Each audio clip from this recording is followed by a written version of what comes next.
Howdy, this is Reed Ham with TECO Westinghouse Motor Company out of Round Rock, Texas, and we're going to be taking a look at our portable vibration analyzer here and looking at some of the features, how to set it up, how to install the accelerometers, how to then go ahead and acquire data, and then how to look at the app on board a mobile device to be able to interpret the data and do some reporting. We're going to take that step by step and see how that works. First, we're going to look at the setup here.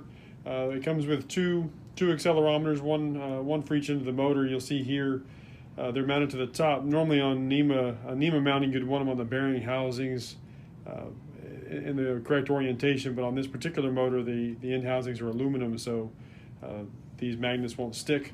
So we have to put them here on the top. It also comes with our unit here has a temperature probe on the side, and that's going to be picking up temperature off of the contact where it is on the motor.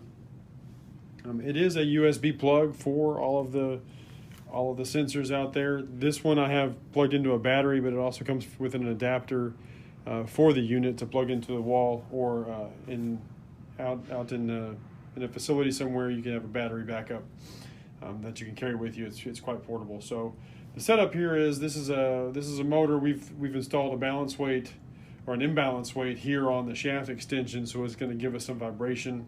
And we have one of our VFDs, our variable frequency drives, here attached to it, so I can kind of vary the input on that unit and get some different vibrations, so we can take a look at those readings. Now, once you have the app downloaded and the unit's powered on, we're going to have to connect to it in the Wi-Fi screen here on the Wi-Fi connection. You see I've already chosen it from the list, the TCOM device there. And then once that is connected and the Wi-Fi is available, then you can come over here and open the app. It'll make the short connection. You have an option here.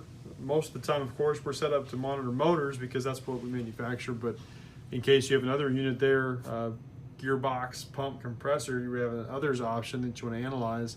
It brings up a list of things there. You can use a transmission shaft or a fan, and then you can enter the data there and take measurements on those as well.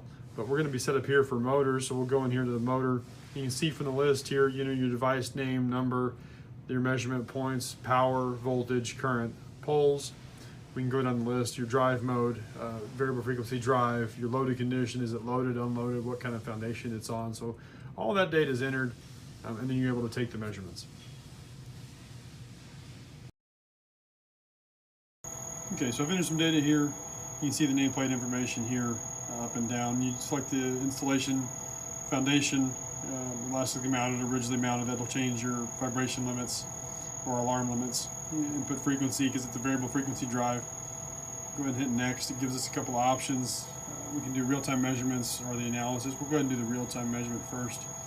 And that's actual live data there on the first device, and then the second one, you can go here, and then you can actually get the temperature there, 74 degrees. So as you go through these, you can choose these and look at the overall trends, X, Y, Z. This is RMS levels of each side. I can go up here at the top on the gauge and then change that to velocity spectral data. I'm going to go through it real quickly and pull a velocity spectrum, or get the acceleration. And as we watch, if you change speed, then we're going to go up there and increase the speed, take it up to about 45 hertz or so. So my vibration has changed, but my spectral data has not moved. So I'm going to go in here and just refresh that, and go ahead and take another one for us. And now you can see my information has changed there. So we go back to the RMS. Now we're obviously the vibration is quite a bit higher, right? So, and we'll go ahead and turn that back down.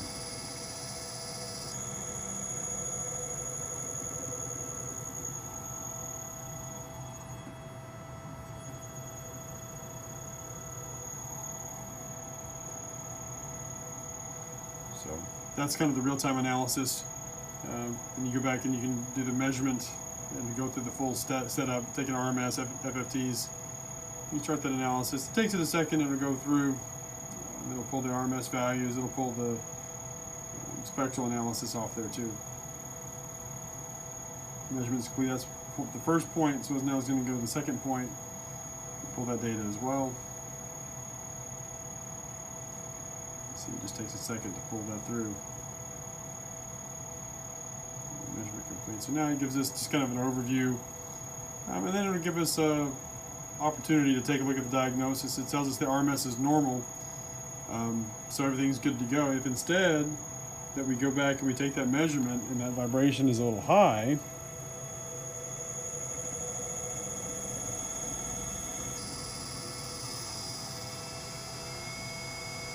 right, we're going to go through the measurement analysis. When we start measuring here, we go through the same setup, but now we have vibration that's quite a bit higher this time. Complete that one. Go ahead and go into the next one here.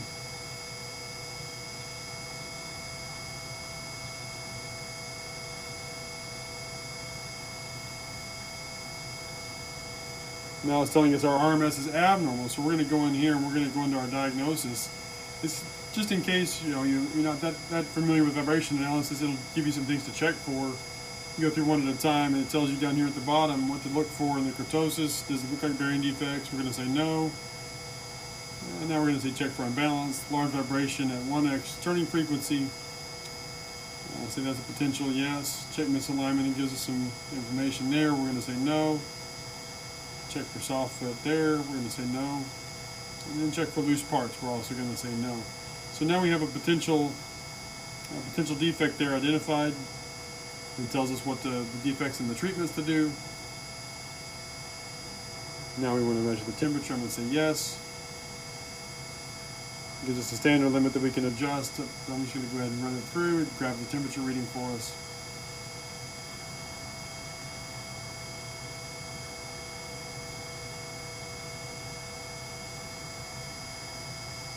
Measurement complete. Has a temperature of 76. Tells us the temperature's meeting the standard value. Now it just gives us a chance to look at all this, all the kurtosis, which is a measure of the waveform, of the peakiness of the waveform, to see if there's any problems with the bearings, that kind of thing. Temperatures, overall limits, gives us the diagnosis. Now output format. So we're going to go down here and we can either change that from Excel to a PDF. So I'm going to choose PDF for now. And I'm going to save that. It says it's saved successful. Now I can share it. I can go in here and this is what it's going to look like. It's going to give me kind of an overview. It's going to give me on the measurement point 1. It's going to give me the FFT of one axis. The measurement point 2. Same thing here. Down here at the bottom it says I have abnormal results. My RMS is over the limit. My temperature is normal. My diagnosis that I had put in there is possible imbalance. Maintenance advice, it tells me what to do, and I have a chance to place to sign it there. So now I can send that report. I can either send it by mail, I can save it here to my files, I can create a PDF, copy it to iBooks, that kind of thing. So I have a lot of places to do it. I can airdrop it if I want to. A lot of places to send that out. I can just simply mail it, and it mails a PDF copy. Or I can go back and save it as that Excel sheet, which it just saves the tabulated data, which you can go ahead and adjust later. So it's kind of an overview. It's intended to be fairly portable. You take it out to the field. It has the battery backup to it. The app is very intuitive. You can kind of step through the process there. You can see here, there's not that many wires. You just need one for each accelerometer and then the power cord, and it's set up very much like a modem.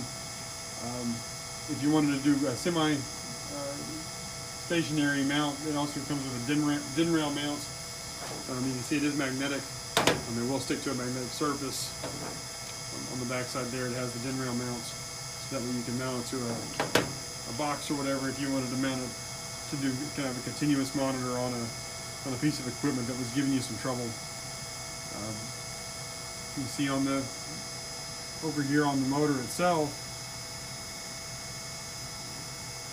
those devices, they have magnets with the rails on them that work well on curved surfaces. Does affect your vibration readings, but not enough to make it the day-to-day operation. It's okay. You can measure up to about 2,000 hertz with those. Pretty effectively. They're pretty strong magnets, and then the temperature sensor is also magnetic there. There's a magnetic mount. So that's kind of the overview and how it works. It works pretty well, and it's fairly portable. So look forward to hearing any feedback that y'all can get. Thanks.